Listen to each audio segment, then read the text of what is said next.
Capaian pembelajaran mata kuliah ekonomi adalah yang pertama, mahasiswa mampu mengetahui dasar-dasar ilmu ekonomi dan penerapannya dalam kehidupan sehari-hari, khususnya di dunia industri. Dan yang kedua, mahasiswa mampu menganalisis peralatan dan fasilitas kerja supaya sesuai dengan prinsip-prinsip ekonomi. Subcapaian pembelajaran mata kuliah antara lain adalah 1. Mengetahui dan memahami garis besar disiplin ilmu ekonomi dalam industri. 2. Memahami antropometri, penggunaan data antropometri dan pengukurannya. 3. Mampu memahami ekonomi fisik. 4. Membuat perancangan sistem manusia mesin. 5. Membuat perancangan area kerja. 6. Membuat perancangan lingkungan kerja. 7. Membuat perancangan produk sesuai kaidah ergonomi. 8. Perancangan display dan alat kontrol. 9.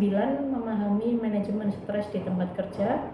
10. Penilaian mengenai analisis pekerjaan. 11. Mengetahui dan memahami konsep K3. 12. Memahami makroekonomi. 13. Memahami bahaya human error pada dunia kerja. Dan 14. Menunjukkan penerapan ergonomi dalam dunia produksi melalui study case.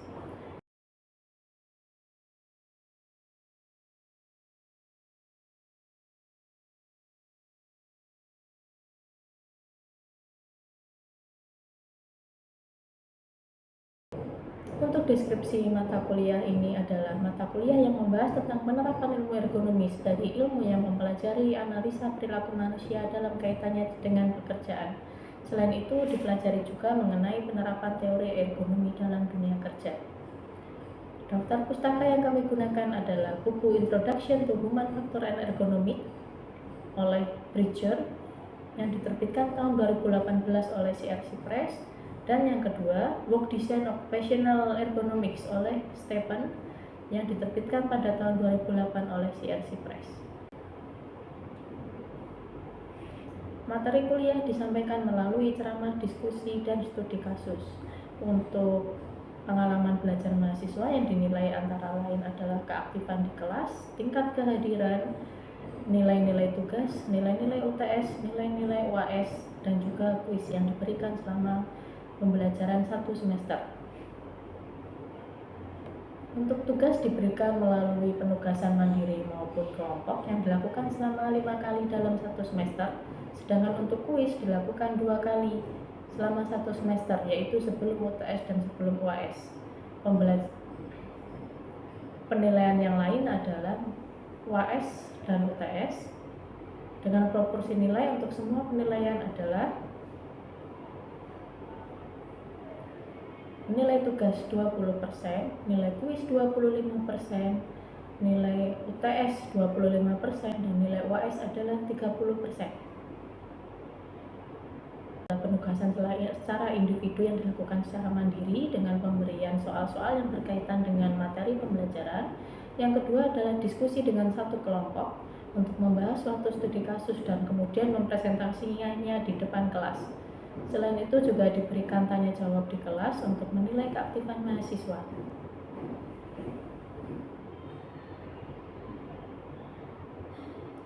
Dengan pembelajaran yang aktif di kelas diharapkan mahasiswa dapat memahami materi ilmu ergonomi dan penerapannya yang didapatkan selama mata kuliah. Demikian gambaran mata kuliah ergonomi untuk semester 3 di Politeknik Industri Universitas Bojonegoro. Selanjutnya akan diberikan gambaran mengenai cuplikan video pembelajaran selama di kelas. Terima kasih. Assalamualaikum warahmatullahi wabarakatuh. Waalaikumsalam warahmatullahi wabarakatuh. Oke, selamat siang rekan-rekan semua. Untuk sekarang hari ini kita sudah di minggu kedua untuk mata kuliah ekonomi. Nah, di sini hari ini nanti kita akan melanjutkan materi yang minggu lalu. Tetapi sebelum memulai perkuliahan, saya akan mengabsen dulu terlebih dahulu ya. Oke, Nirza Rosa, Ahmad Beni, Ardani Nova, Ari Angga, Marinul Ana, Eva Ranggata, Christian Deviana, Indra Maula. Oh, tidak masuk. Oke, Luki Wahyu.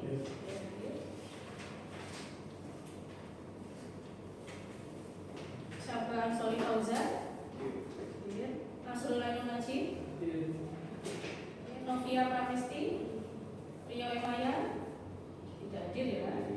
Siti Suatu Naziza, tidak hadir. Oke, berarti hari ini ada 2 teman kalian yang tidak bisa menghadiri perkuliahan. Oke, mungkin ada keperluan. Nah, sekarang kita akan lanjut di materi yang kemarin. Kalau minggu lalu kalian sudah belajar tentang dasar-dasar dan definisi dari ekonomi serta manfaatnya kenapa harus kalian pelajari di semester 3 ini, maka untuk hari ini kita akan mempelajari yang namanya antropometri, meliputi data dan pengukurannya. Apa saja kira-kira materi hari ini? Ini yang akan kita bahas. Jadi mulai dari definisi antropometri itu apa, istilah apa sih? Yang ada yang pernah dengar ya. Terus yang kedua, dan manfaatnya itu apa? Ada data antropometri. Selanjutnya ada yang namanya antropometri statis dan ada antropometri dinamis. Dan yang terakhir kita akan belajar mengenai pengukuran antropometri. Nah, untuk itu kita akan segera mulai dari materi yang pertama, yaitu definisi antropometri. Nah, kira-kira ada yang pernah dengar nggak istilah ini? Belum. Oke, belum ya. Nah, orang yang mempelajari ekonomi pasti akan belajar itu apa yang namanya antropometri. Kalau kalian sering dengar istilah, ada istilah antro, kalau di bahasa Yunani itu artinya manusia. Sedangkan kalau metri artinya adalah ukuran. Jadi kalau dari segi bahasa saja artinya adalah pengukuran manusia. Terus kenapa ke manusia itu perlu diukur? Nah, menurut salah satu tokoh ekonomi Indonesia yaitu Profesor Widya Subroto, antropometri adalah studi yang berkaitan dengan pengukuran dimensi tubuh manusia. Nah, dimensi tubuh itu yang diukur apa aja? Itu dari berbagai ukuran.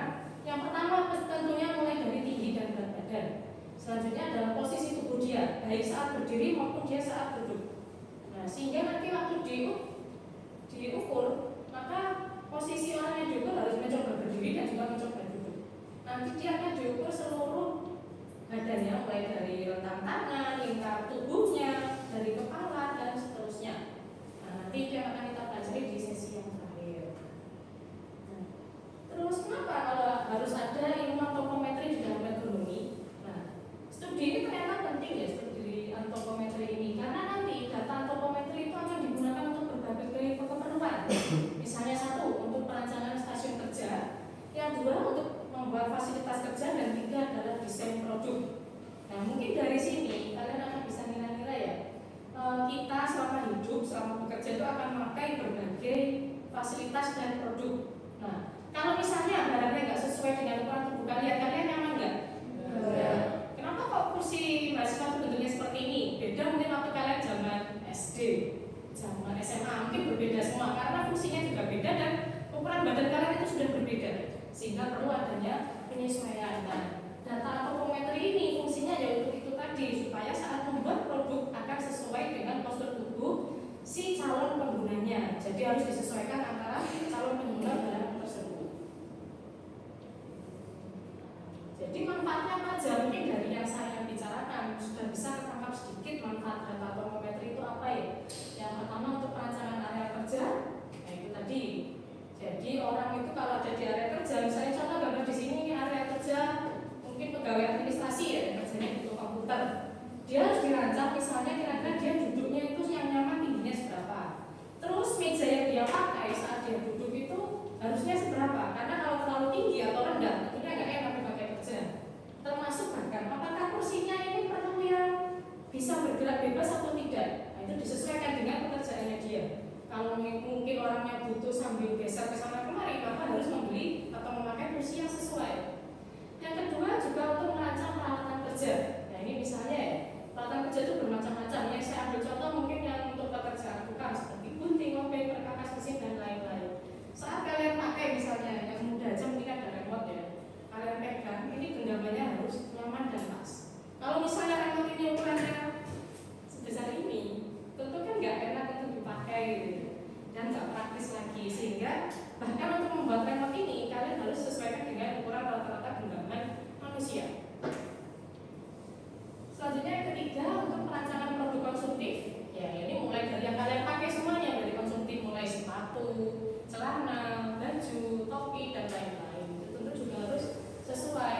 Karena itu juga mungkin akan ada custom size ya. Misalnya kalian pergi beli baju kan ada S, XL, M dan seterusnya. Itu karena ya memang ada rentang-rentang ukuran tubuh manusia rata-rata di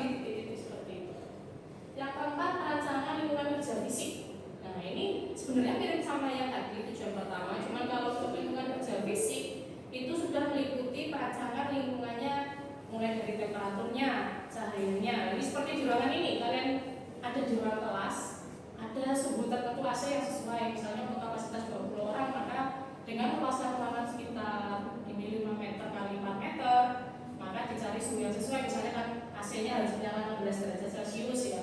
Terus kenapa kok di sini lampunya misalkan kalian lihat ada 6?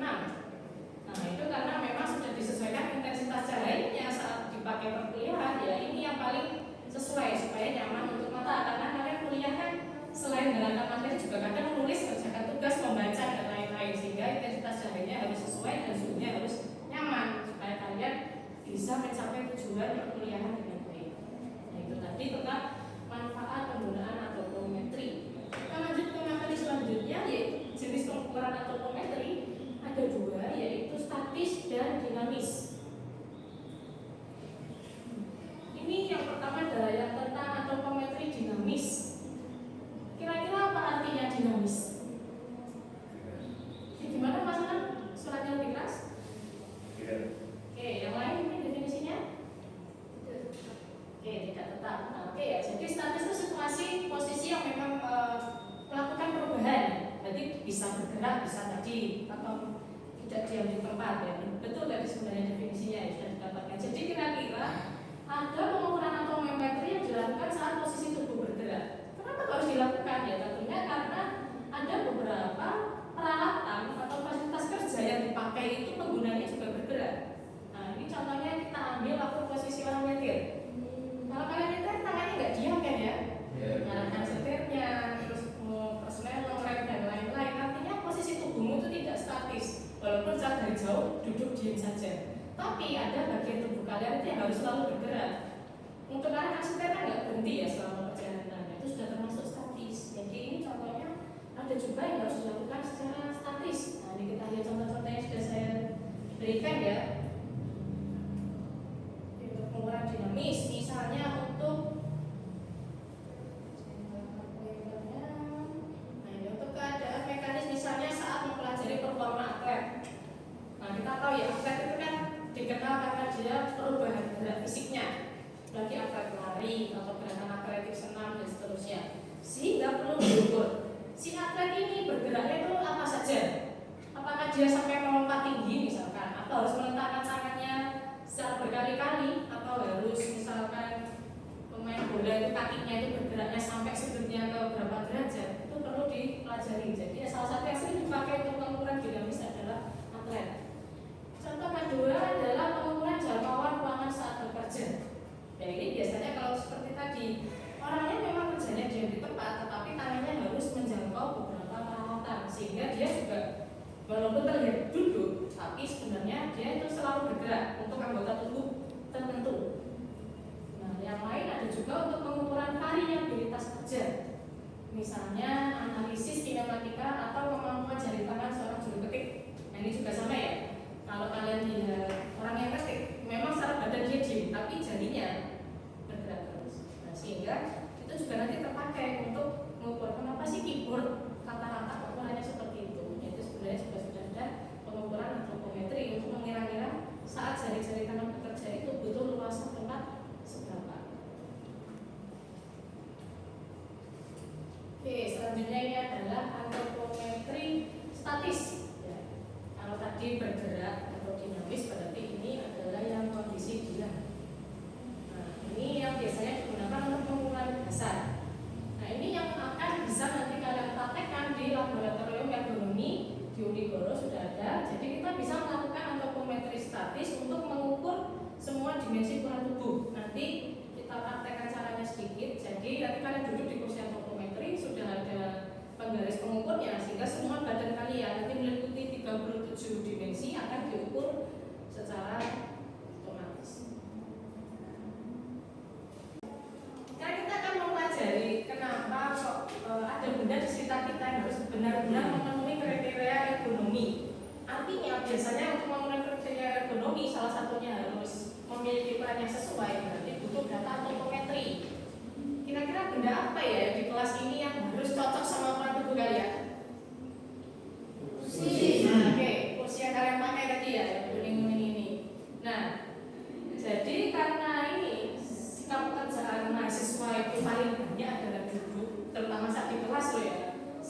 tempat duduk kalian itu harus dibuat sedemikian rupa bisa memberikan relaksasi otot dan tidak menimbulkan cedera. Nah, yang apalagi yang dicapai adalah kenyamanan dalam perkuliahan, sehingga memang kursi ini jadi hal yang sangat krusial untuk memenuhi kaidah ergonomi. Kira-kira coba kalian perhatikan dulu kursi kalian yang kalian pakai. Kriteria ukuran dari komponen kursi ini mana yang penting untuk harus diukur secara antropometri untuk mencapai tujuan tadi, kenyamanan dan kesehatan pengguna. Coba kalian amati kursi kalian dulu. Kira-kira apa kriteria dari komponen yang harus diukur benar-benar itu apa sih?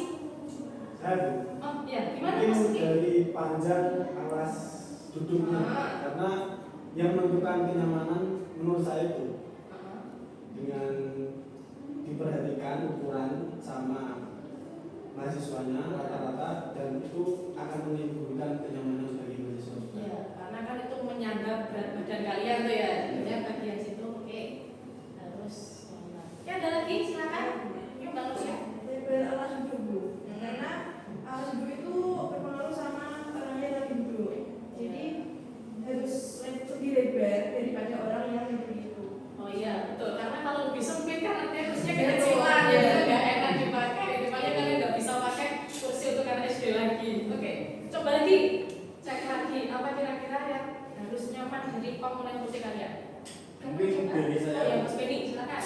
Mungkin terkait tingginya ya. Iya. Jadi tinggi alas duduk itu harus lebih pendek daripada lutut dan telapak tangan kita. Oh, oke. Ya, karena lutut itu kan saat kalian duduk itu harus ini ya, nggak boleh terlalu menjinjit Iya. ke kakinya, tapi harus di posisi yang pas. Ya, memang betul. Jadi dari kaki kursi ini memang ukurannya sudah disesuaikan sama ukuran kira-kira remaja seperti kalian. Oke, satu lagi terakhir, kira-kira apa? Saya Bu, Oke, Mas Asrul. sandaran pinggang Bu.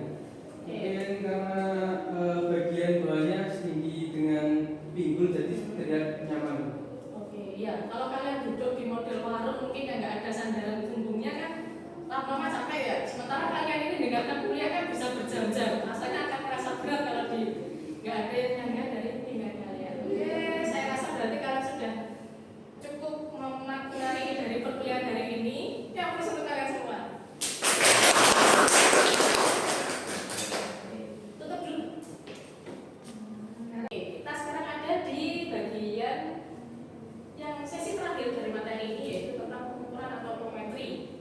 Nah, kalau menggunakan teknik industri tentunya akan melalui yang namanya praktikum ergonomi, di mana salah satu modulnya adalah mengukur antropometri. Kira-kira apa aja yang harus diukur? Nah, ini adalah dimensi tubuh yang akan mengalami pengukuran. Ada di sini 1 sampai 22. Di sini ada lagi 23 sampai 26. Dan yang terakhir adalah di sini. Ini untuk dimensi yang saat khusus telapak tangan.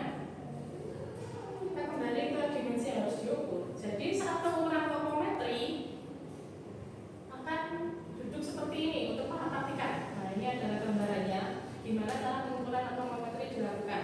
Jadi nanti akan ada satu objek yang diukur. Orangnya harus duduk di kursi dengan posisi duduk yang tegak. Nah, ini seperti alat yang sudah ada di lab kita. Jadi sudah ada kursi topometri. Lalu taktiknya tinggal duduk di atas kursinya. Lalu taktikan lain akan mengukur seluruh dimensi tubuh sesuai dengan daftar yang ada di sini. Nah, ini contohnya apa aja? Mulai dari 1, tinggi tubuh saat posisi berdiri tegak. Jadi selain duduk juga ada posisi berdiri. Ada 2, tinggi mata, tinggi bahu, tinggi siku, tinggi genggam tangan pada posisi duduk, tinggi badan pada posisi duduk, tinggi mata posisi duduk, dan seterusnya. Ini harus diukur semuanya sampai didapatkan hasil antropometri secara keseluruhan. Dan setiap posisi dimensi ini ada yang namanya simbolnya. Nah, ini simbol-simbol ini yang harus kalian mengerti ya. Contohnya TM itu singkatan dari tinggi mata, TP tinggi bahu, TS tinggi siku, dan seterusnya. Nah, walaupun praktikum kalian masih di semester mendatang, tapi untuk perkuliahan ini kita akan mencoba mengukur sedikit tentang dimensi antropometri supaya nanti kalian sudah mencoba mengambil sampel ya. Jadi hari ini kita akan mencoba mengukur salah satu postur tubuh dari teman kalian. Nah, kita coba ya. Kalau nggak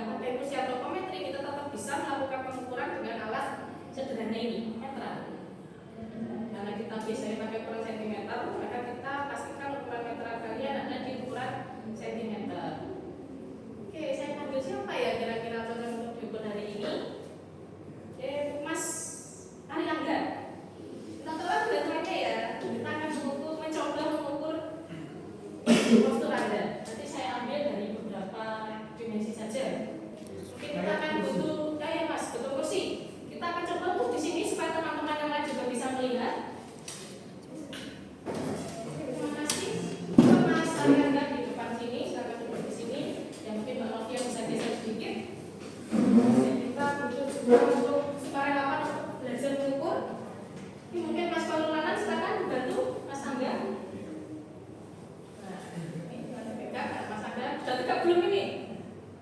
Sudah. Mantap memang gitu ya, oke. Oke ya, kita coba dulu. Kita ambil beberapa ukuran aja Mbak ya. Kita ambil yang dimensi nomor 6, tinggi badan pada posisi duduk atau TBD. Itu diukur dari sini, bagian posisi pinggulnya praktikannya duduk. Pas di kursi sini kita tarik sampai ke atas, berarti di ketinggian kepalanya. Ya, mungkin Mas Luki bisa dibantu untuk yang bagian atas biar enggak itu. Bantu pegang itu. Nah ini cara mengukurnya seperti ini ya. Nanti kalau di kursi anemometri ini lebih mudah. Contohnya berapa Mas? Ini 24 cm. Itu tadi contohnya ya.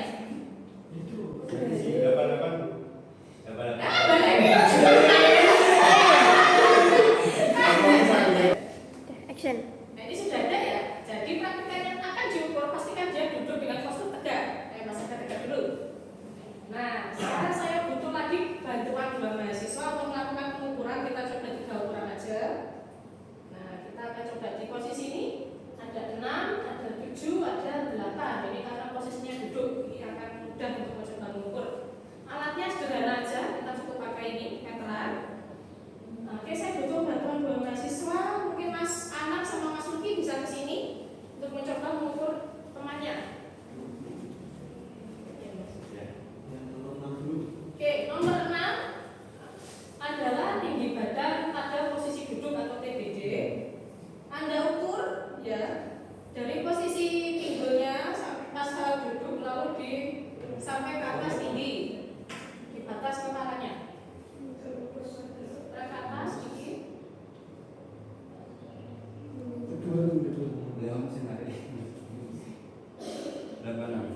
Oke, nah itu untuk posisi TBD.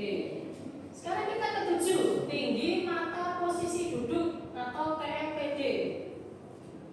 Ya, berarti sama untuk dari bawah, dari tinggi pinggulnya sampai di tinggi matanya. Praktikan saja. Surah ke atas, surah ke atas, terus meterannya kurang ke atas sedikit. Nah ini namanya berarti posisi 7, yaitu atau namanya TMPD. Yang teman-teman lain sudah bisa cara mengukurnya ya. Contohnya kita coba satu yang terakhir. Jadi nanti semester depan saat kalian praktikum kalian sudah paham. Tinggi mata posisi duduk.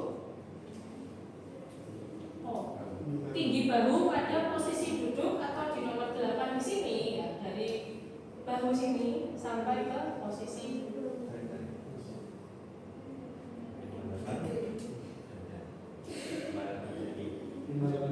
tadi contoh-contoh pengukurannya.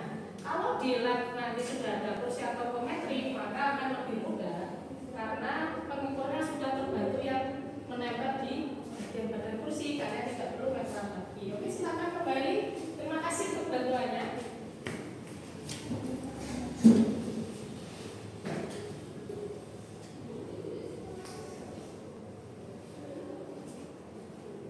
Oke ya, rekan-rekan. Jadi dari yang sudah kita pelajari hari ini sampai kalian sudah bisa melakukan coba pengukuran anemometri, saya harap kalian sudah bisa mengambil kira-kira kesimpulan perkuliahan pada hari ini. Oke, apa aja coba? Saya mau 3 orang menyampaikan kira-kira yang kalian dapat dari perkuliahan hari ini itu apa? Silakan.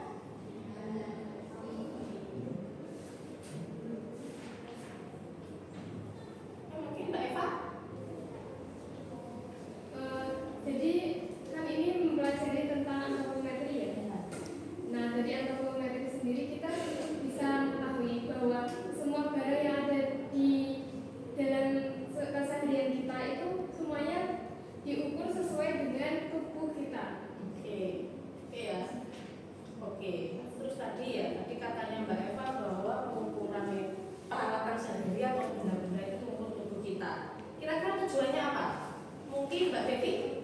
Tujuannya untuk memberikan kenyamanan pada pengguna satu fasilitas tersebut. Oke, kenyamanan kata kuncinya. Kalau kalian ingat di ergonomi itu tujuannya dicapai ada 3. Apa itu kira-kira? Ini Mbak Aziza? Kenyamanan. Oke, kenyamanan.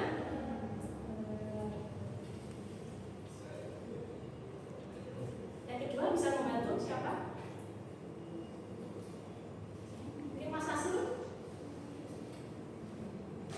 mungkin